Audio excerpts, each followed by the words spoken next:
Welcome to our nation's first age-friendly festival. We're so happy that you're here. Thank you for coming.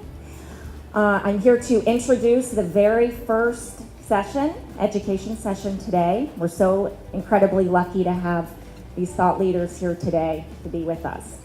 So this session is called Age-Friendly Innovation, National, State, and Local Perspectives. The global age-friendly network is 500 strong and growing. Learn about innovative ways in which our region, state, and nation are advancing community life to benefit people of all ages. And to lead us, I want to introduce Deborah Jacobs, who's the president and CEO of the Patterson Foundation.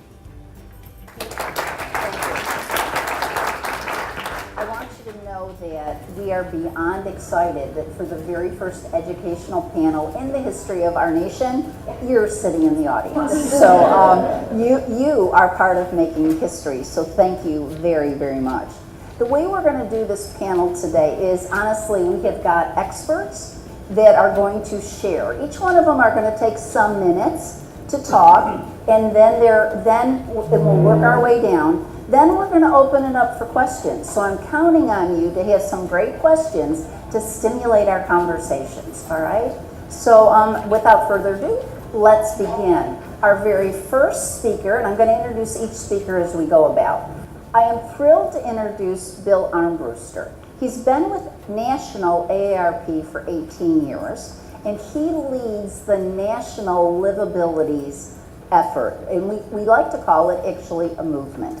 And what's also fun about our panel, do you know that in Sarasota, the first question you ask anybody is, where are you from? None of them are from Florida. So they originally are from other places. But Bill comes to us from Rochester, New York, where he lives the example of you can live anywhere and do what speaks to your passion and do it effectively. So I am now going to turn it over to Bill Armbruster, who's going to lead us with a national perspective. Thank you. Who heard, this is a great place to grow up? This is a great place to grow up. What we didn't hear for years was, this is a great place to grow old. And I think that's the cultural shift that we want to look at, is to be able to look at our community and say, this is a great place to grow up and grow old, and really meet the needs of people in all life segments, of all abilities, and that our community thinks about this. I think that's the important piece here, is one of the reasons why AARP got into this, and we frequently hear people say, why are you into community work? Why are you doing this? What we found that a lot of planning that was going on nationally was about youth and family. And they lumped older adults into family. And we know things change as we get older. You know, our income can become fixed. You know, we may have more time to volunteer. We may have changes in our abilities. We may be thinking about, you know, how long we're going to be able to drive. And what we wanted to do is change this dialogue to make sure that communities are embedding an aging lens into their discussion. So they're not just saying, how can we attract millennials? How can we attract millennials? And it's interesting because the research that's coming out right now shows that what older adults want, what boomers want, what millennials and Gen Xers want is the same thing. And there was a community in Alabama who was doing a whole revitalization thing, and we're designing our downtown for millennials. So they did this beautiful walkable community, all the amenities, first apartment rented to someone over the age of 60, first place to buy, someone over the age of 60, and what they had done was created what everybody wants, and the older generation moved in and they were like, huh, you know, unintended, you know, from what they planned, but they planned a community that was really about, you know, how can we all live and think about those things? Where, you know, how far is it to the grocery? We're going to go to the next slide. So one of the things that AARP did was look for, you know, we work in livable communities, but we were looking for that opportunity to have a process, to have a program that could guide this work. So the World Health Organization created the Global Network of Age-Friendly Cities and Communities, and AARP became the United States affiliate of that. So we run all of the programs through this. If you can go back. So what this is, without getting too complicated, it's a 5-year process to get communities, and by communities, I mean everyone in that community, from people who live there, people who work there, to start asking the questions. And the first thing, and one of the things I think that Sarasota Age Friendly did so well, and that other communities can learn from, is they listened. They listened to what you had to say. And also today they're listening to what you have to say. So make sure that you're providing input on what you think about what's going on in terms of transportation, on housing, the outdoor spaces, respect and social inclusion, healthcare. Have those conversations. Just because this is the 2-year mark and the Age Friendly Festival doesn't mean it's all done. This conversation is going to continue here. So what a community does is they listen, they survey, and they create a plan. If you want to look at a work of art for somebody who likes to read these plans, Sarasota and Dr. Black really did an amazing job, and I suggest you go through, and it's done that anybody can read it. It's not a high level, confusing plan to read, but it'll give you an idea of what's going on in the community, and then you could still provide input. Oh my gosh, this is great that you want to work on this. Can I offer this suggestion? Or better yet, can I volunteer? Are there opportunities for me to help move this forward in my community? Can I have a dialogue? How do I, when you leave here today, how do you have that? And so then the community goes through implementation, and then after 3 years does sort of a 5-year update, and then say, where do we go from here? So this isn't just 5 years and done.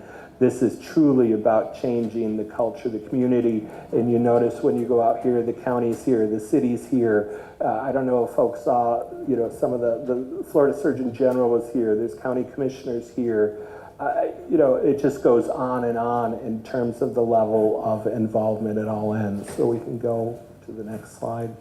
Again, this is just a map. There are 500 communities, 155 million globally through this network. In the next slide. And out of those 500, there's 190 in New York, or in United States. Yeah, I'm from New York. So you can see the map here where there's clusters. And this is really just the 5th year we've been doing this. So in 5 years, we've got 190 communities who have signed on. 66.5 million Americans live in those communities who are enrolled in this network. That means 1 in 5 Americans lives in a community that's enrolled. So this is a movement. And the beautiful thing is, everyone learns by those who went ahead of them. So this is an example. Today is going to be an example that we're going to be sharing nationally as well. If we can go on to the next slide. And then my colleagues will go deeper into this. But what does this mean? We have these conversations. This is age friendly. But what does it mean to you? And I think this is the bottom line. How does this impact your life?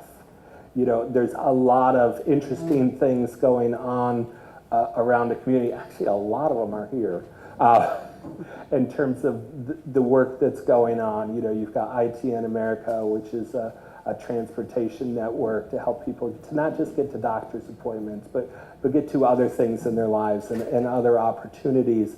Because I remember several years ago, there was an accident a crash out in California where an older gentleman drove through a farmer's market.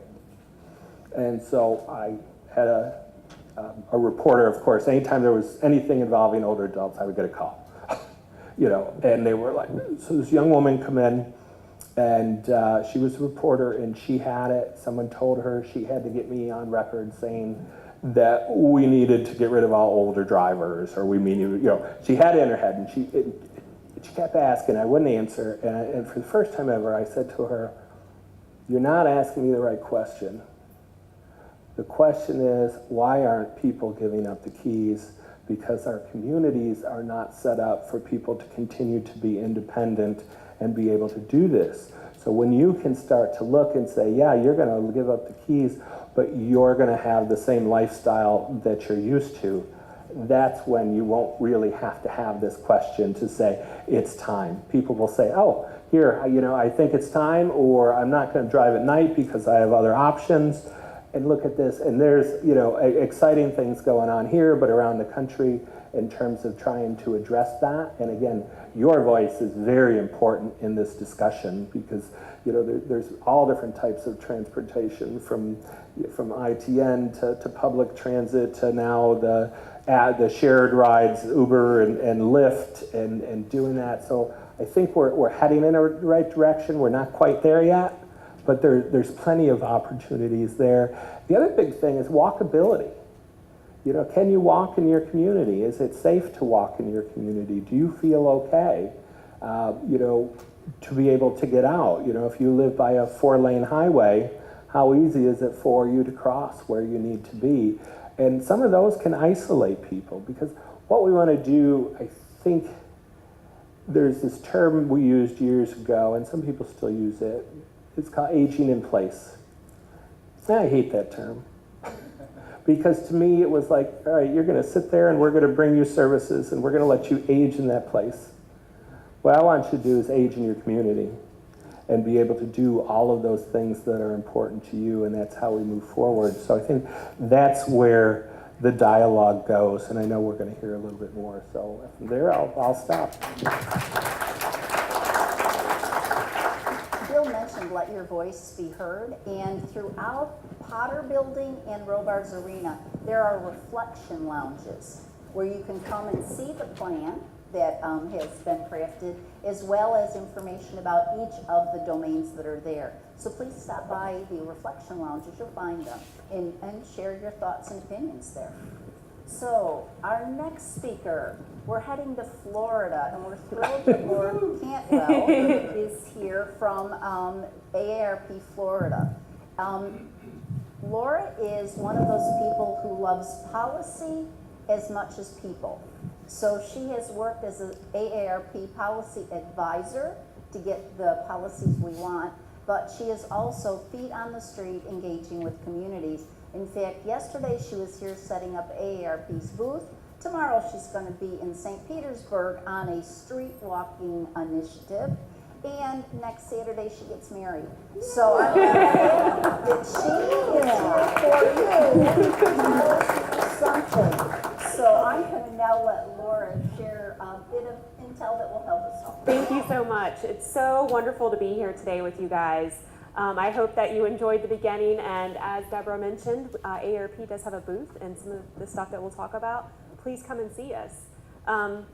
This summer, Kathy and I have been on the market of doing presentations all over the state, and earlier this summer I was at a Florida Department of Transportation conference. We do a lot of work around transportation here in Florida, and I learned something.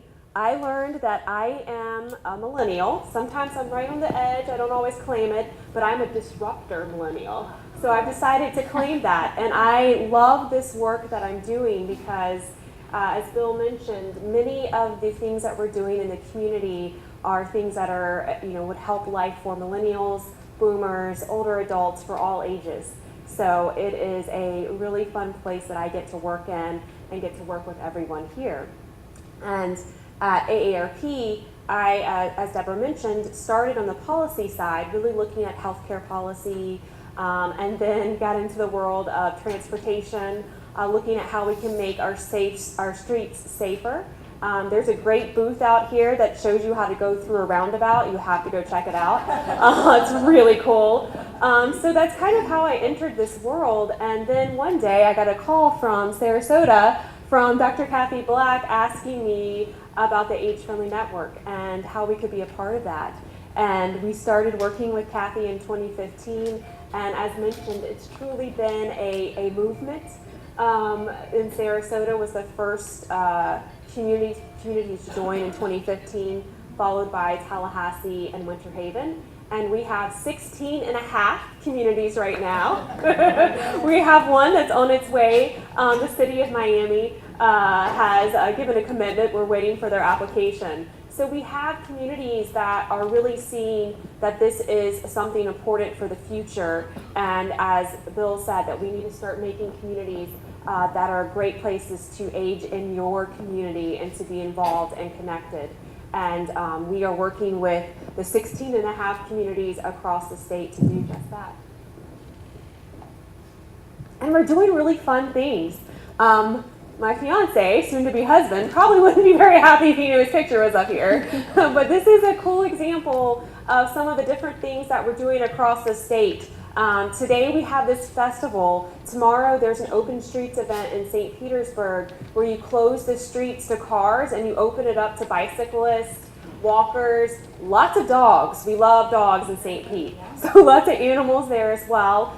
This is something that we participated in my city. It was a scavenger hunt bike ride to see where there are areas in your community where you could make some changes to make it more walkable, more bikeable, more accessible. So we have a lot of different events happening all throughout the state in these age-friendly communities and also in other communities that are trying to work on the same efforts. Next slide. And I would be remiss, I'd like to point out we have some statewide partners here in the room with us, the Department of Elder Affairs.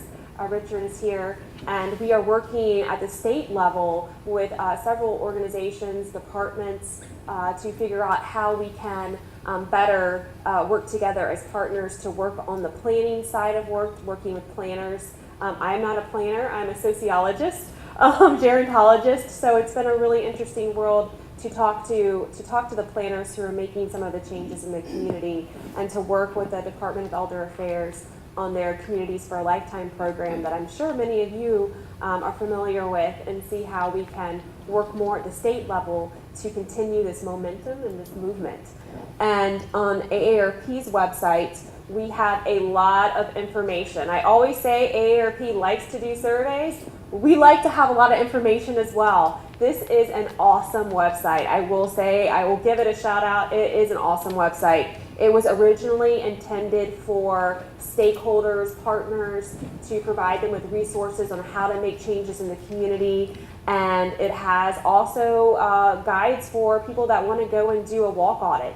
You saw my bike ride. If you want to do something like that, there's a lot of examples to show you how to do that. So make sure to go to the website. If you'll go to the next slide, I'll show you some examples of what's on there. It's great when people put things on the website, but not everybody goes regularly. So what we decided to do was we have a weekly newsletter that goes out that talks about best practices, who's doing what, how they're doing it, all different size communities. So if you're interested in learning more about what's going on around the country, it's a Livable Communities newsletter. I always say after I do a presentation, if anybody does anything, go sign up for the newsletter because it's really cool. It's based on topics each week too, so you'll have like a biking topic or a park topic on one of the domains that Bill mentioned. So absolutely, go to the website, sign up for that.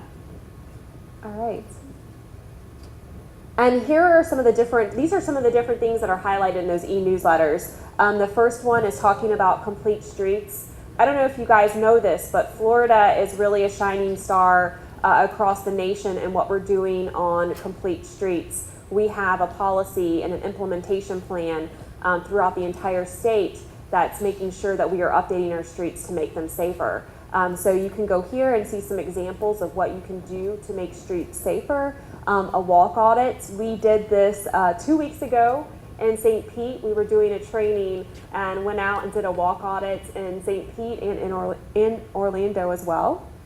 And then you'll see the Where We Live. That's actually the version 1. I have version 2 at my booth. So if you guys would like to come to the AARP booth, we will pass out the Where We Live book, which is an awesome way to get some best practices from communities across the United States of what they're doing, some of the things that Bill mentioned earlier.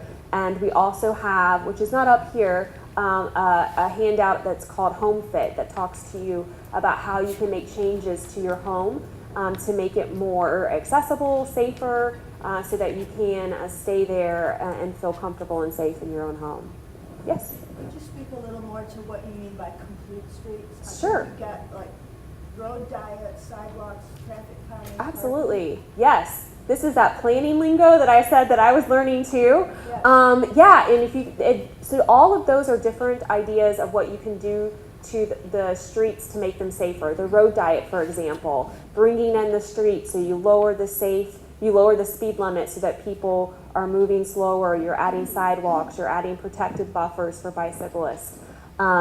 The parking, talking about how you can slow down streets, just how you're doing the designing of your parking.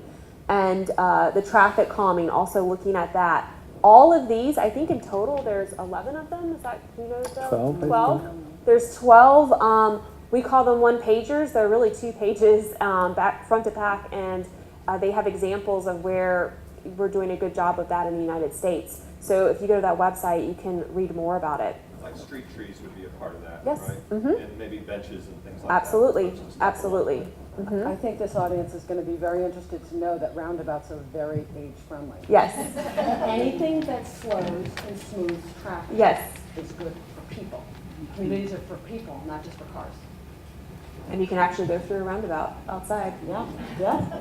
You have to yield to the people that are driving inside the roundabout before you enter.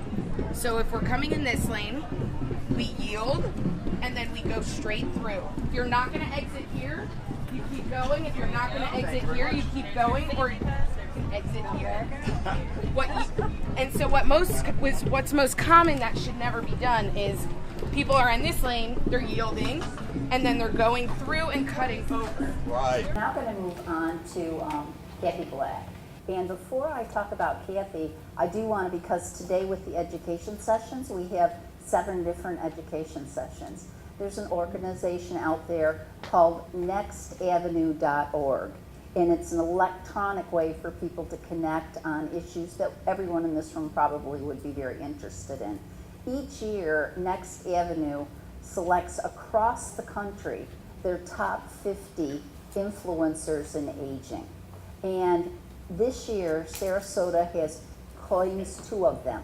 So think about it. The whole nation, we have 2. Dr. George Schofield will be here later this afternoon, later in the day. So we hope you either come back or stay for that.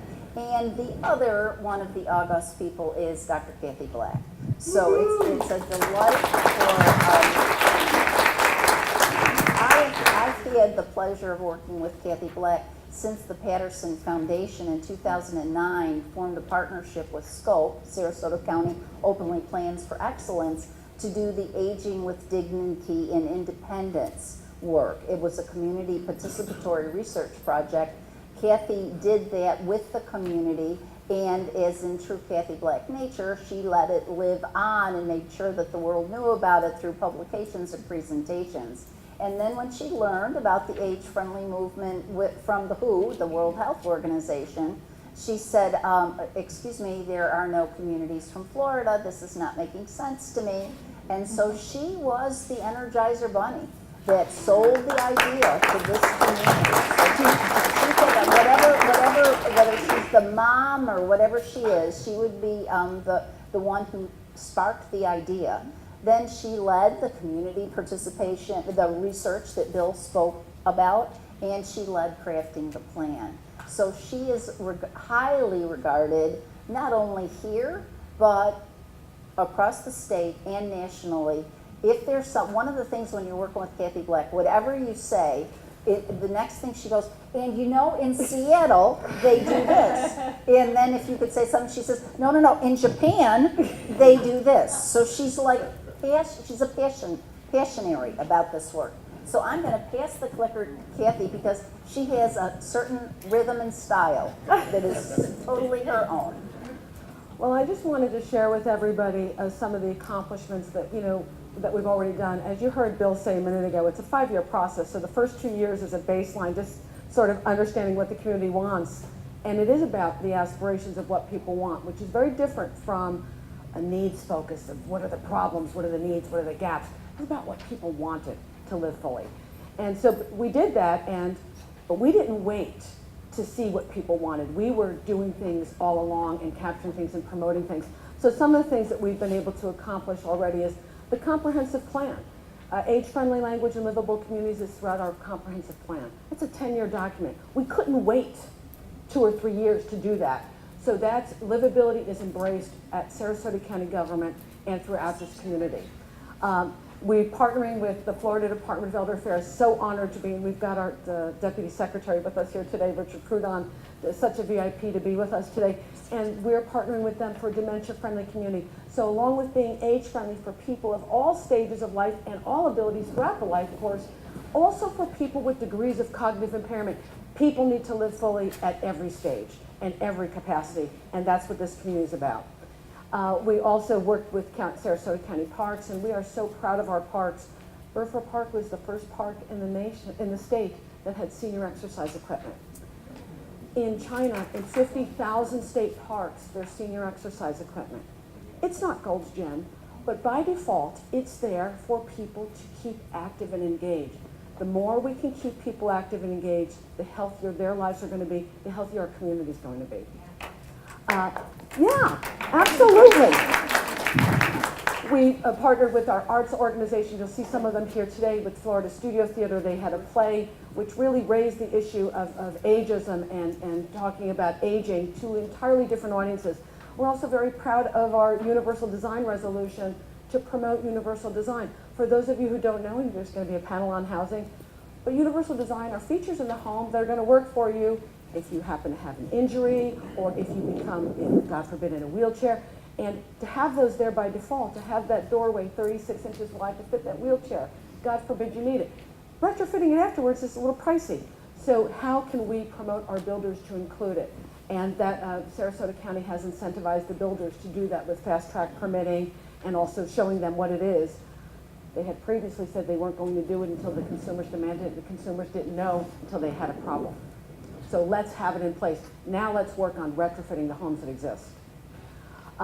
Also working with our Metropolitan Planning Organization, Sarasota County actually does not have a great record on pedestrian safety, but we're working on that, and the top 10 crash sites have been identified, and we're working on those issues as well. I'm really proud about the model that we use. We're looking at what are the existing assets, what are the aspirations that our people have told us. And I love the multi-sector model. This is really the mark of a sustainable, age-friendly community. The greatest asset in a community are the people. It's all about all of you and all of us together. So the people make the difference. Obviously, government plays a role, particularly on the infrastructure issues, and they're wonderful partners in all the ways that we're working with them. Businesses play an important role. Nonprofits, of course, our nonprofits are wonderful in this community. And media is important because it communicates these messages to people. I'm going to give you an example of how this works, just for transportation, for example. So on transportation, we have a public bus system, we have a paratransit system with SCAT Plus, but it's not going to work for everybody for a variety of reasons. We have people tell us they can't walk to the bus stop, they can't wait in the hot sun, they need door-to-door service. So government will never fully meet that need. What are we going to do? We outlive our ability to drive by about 10 years. And so we have ITN, and you'll see them, they've got a booth here, Independent Transportation Network, volunteer-driven transportation for people. And of course, our nonprofits already doing much in the world of transportation. And the woman who created ITN will now tell you that the solution to the nation's senior transportation problem is sitting in everybody's driveway. So what role can people play in helping others get out and about? So we love that model because everybody's a stakeholder. There's a role for everybody.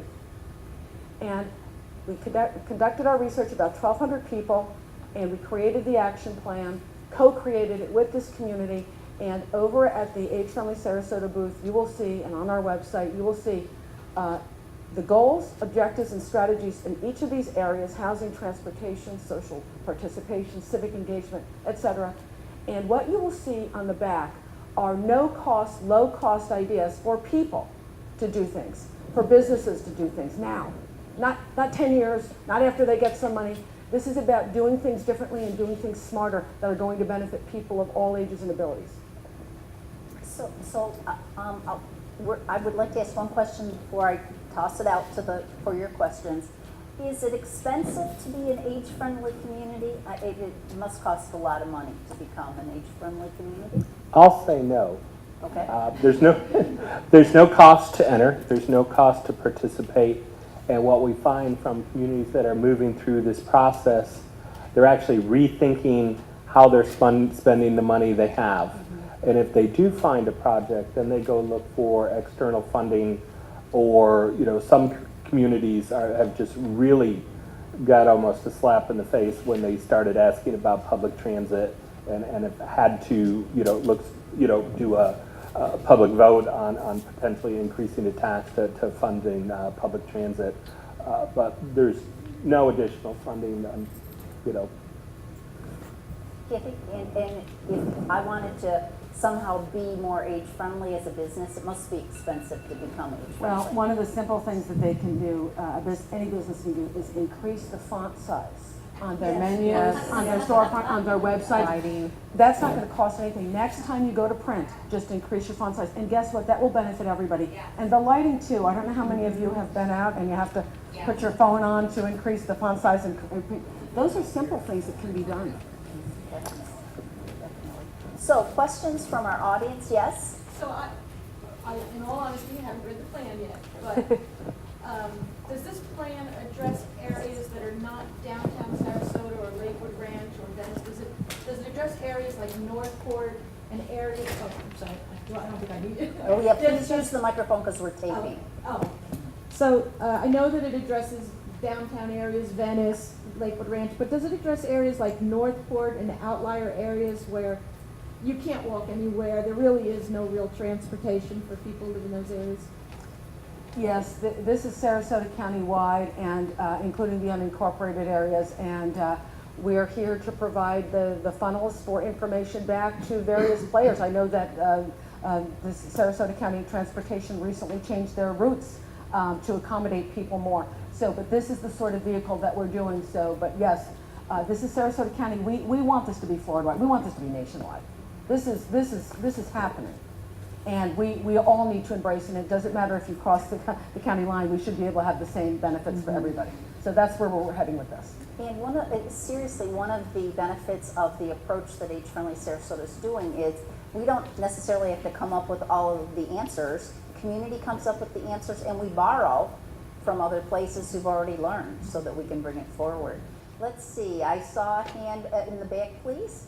This was something that I experienced with my father when he was 99 even, was able to call his local supermarket and give them his shopping list, and they would bring the groceries for about $15 into his senior apartment and put it on the kitchen table for him. In terms of, this is what the Age Friendly Festival is all about. Publix is here, and they are going to talk about their delivery service.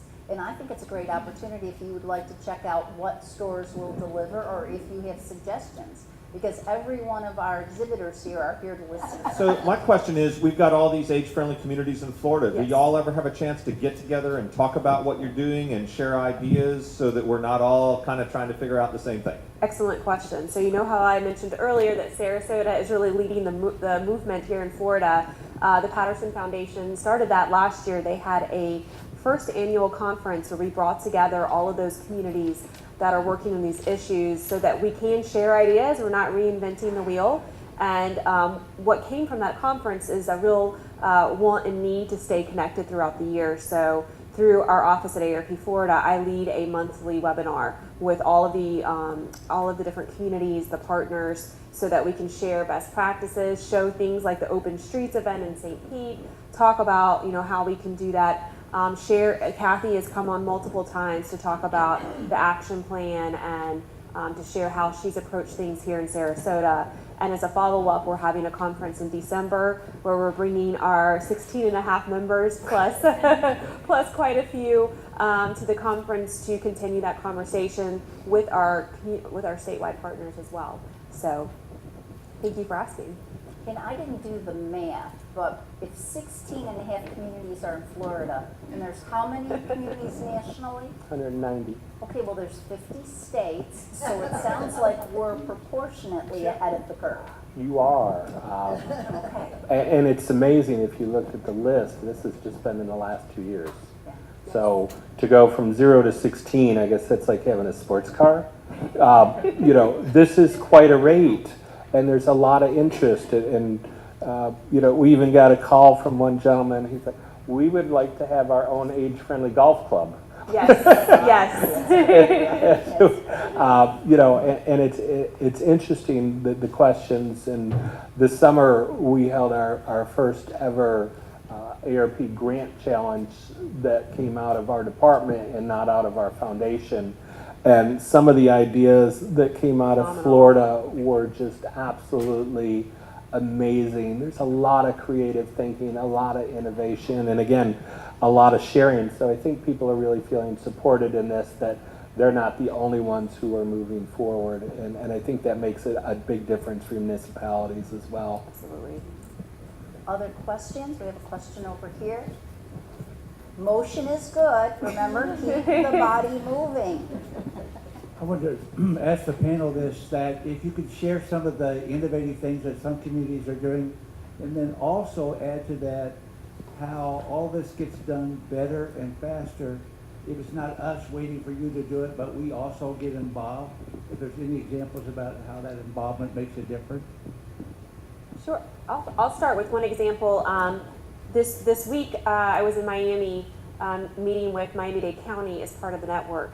And they shared with me that as part of their baseline survey, one thing that the county did is they had older adults come and help them. And I believe you guys did that here as well, help with some of the survey collection, really involving the community at the ground level as they started their work. So we're seeing a lot of different approaches to even the baseline survey. In St. Petersburg, we've been holding listening sessions across the city and making sure it's intergenerational, which is pretty innovative for the United States, making sure we're hearing from college students and people of all ages so that it truly is getting input from them too. One of the things that we're doing nationally, trying to support communities, and this is the technical term, it's called tactical urbanism. It makes no sense.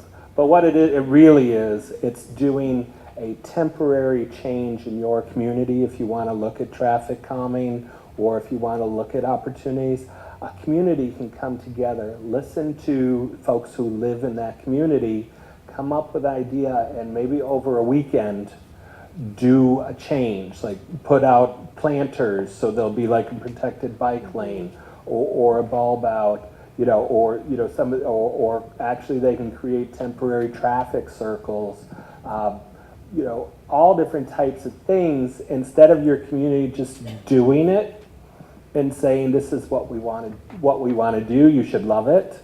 What they do is they work with the community to sit down and say, well, what's the issue here? Is it that traffic is a big issue, people aren't stopping at stop signs? Is it that you live in a main street area, but it's a state route, so people just go right through and don't stop and connect with the economy locally and the vendors? So there's a lot of different things you could do, but actually then create an event around this for a weekend and have people test it out, get feedback, and there's no huge investment that you did it and found out that it failed.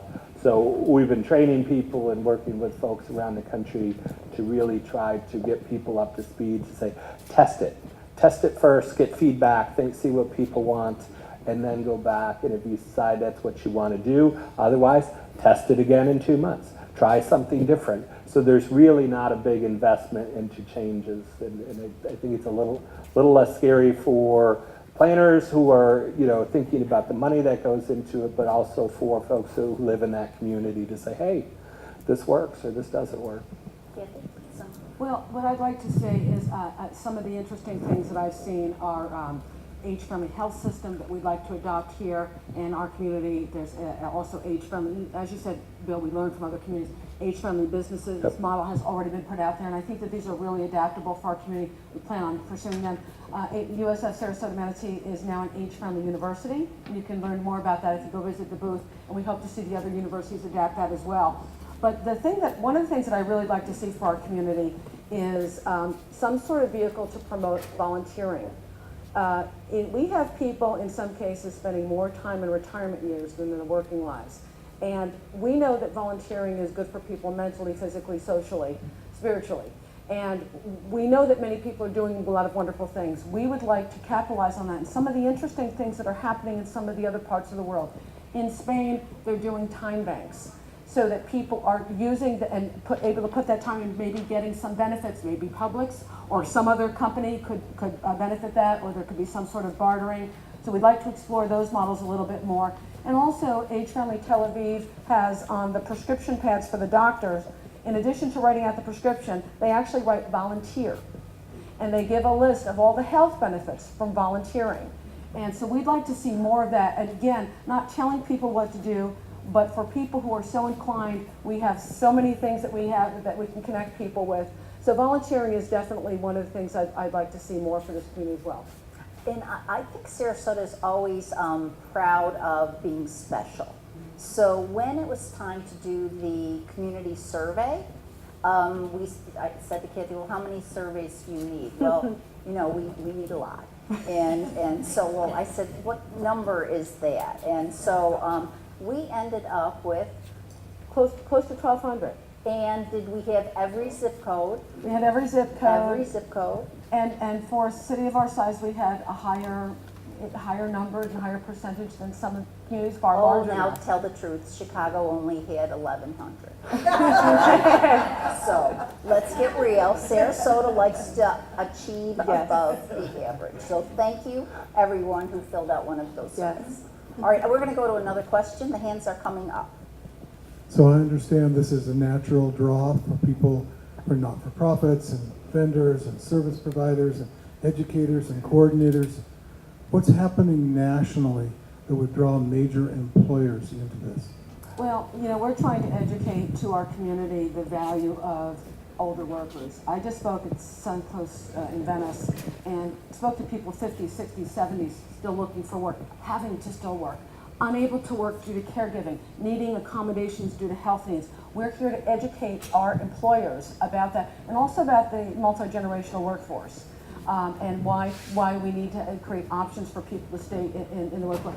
So I don't have a great answer for you, George, but we're working on it. Well, I can tell you, at least from our perspective at AARP, we actually have a whole department that's working on that issue singly, looking at having that conversation about the benefits of older workers, about looking at issues in terms of potential phased retirement, job sharing, things that are amenable for people as they want to change through their lifetime.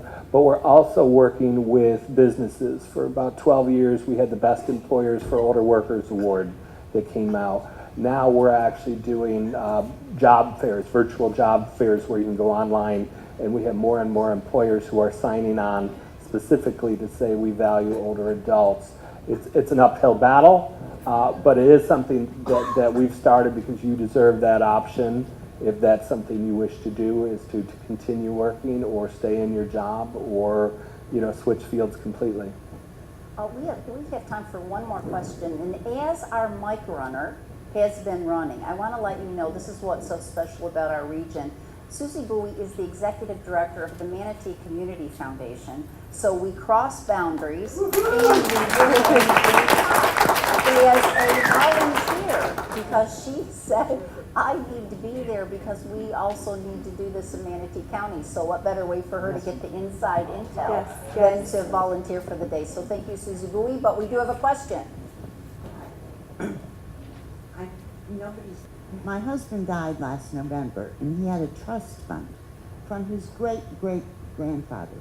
He was 92, and I'm having a terrible time getting it transferred to me.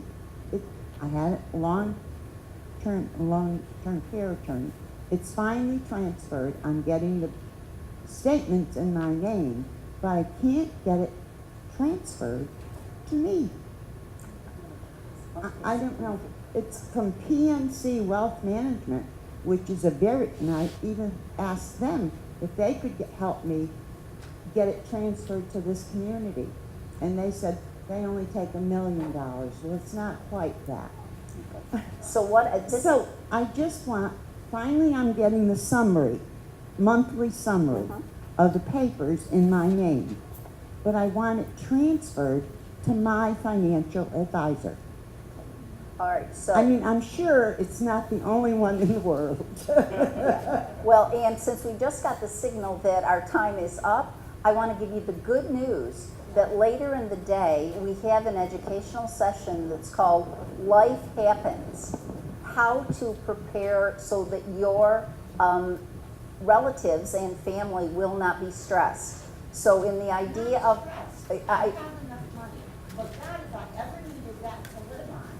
yes. Yes, so I vote that you come to that session and you can connect because we have Roseanne Frano. I need the name of the person, other than my attorney, who doesn't really know that much about it. Yes, and so maybe you will discover it later today, okay? And I think, if you don't mind, I think that's the beautiful thing about this festival today and the age-friendly work that we're doing is that communication and knowing what's out there and what's available is a huge piece of the pie. And today, by the Patterson Foundation having this, you can go to these booths and these educational sessions, and they're helping bridge that gap. So Yes, I just want to thank thank you so much for this. Well, and I would like to thank the wonderful panel that we had today. So, Thank you so much for being here, the innovators that we have who are working for all of us. It's amazing.